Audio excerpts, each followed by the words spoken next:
Hi everyone, here's the stars I got from Bunnings a few years ago. I think they were on special, down from $15 each down to $2 I think, so I bought whatever they had, which was 8 stars. But they just had plain white LEDs in them, and they ran from 2 AA batteries in the back panel.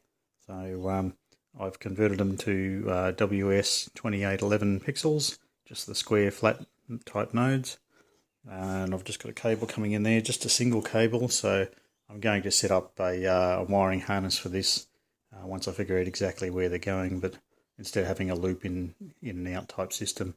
So it'll suit what I want to do better. I've got a few ideas for that for this Christmas. So there's the view from the back. You can see there's just the flat nodes. The original white LEDs in there probably had about a 6mm hole that they went through. I just used a step drill to drill those all out to 12mm, and they'll snap in. They sort of go in there quite neatly. They snap in okay, and they're a fraction loose, but that doesn't really matter. It doesn't have to be watertight. Where I'm planning on using these is when they're going to be under the eaves, so they shouldn't get any direct rain on them anyway. And it's all plastic, it's nothing really that can hurt. I guess the bottom could fill up once it's hung up. The bottom could fill up with a little bit of water, but it'll probably bleed out through the gap in the back cover anyway, or I could drill a hole there if it proves to be a problem.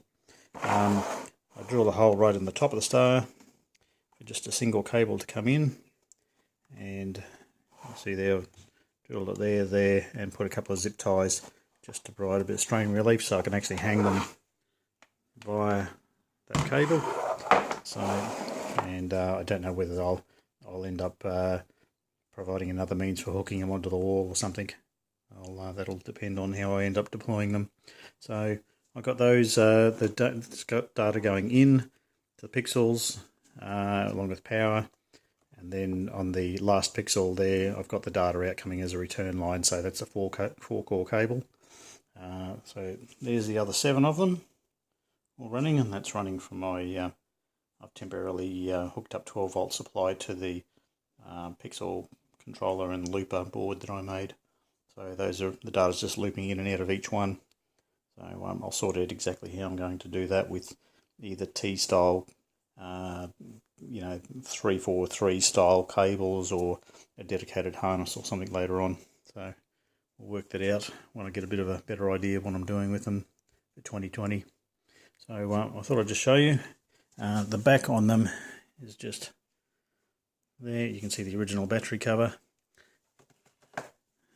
and that's about it, I think. So a nice cheap project. The stars only cost a couple of bucks each, and the pixels weren't expensive, and I had the cable tails laying about, so it all worked out pretty good. Thanks for watching.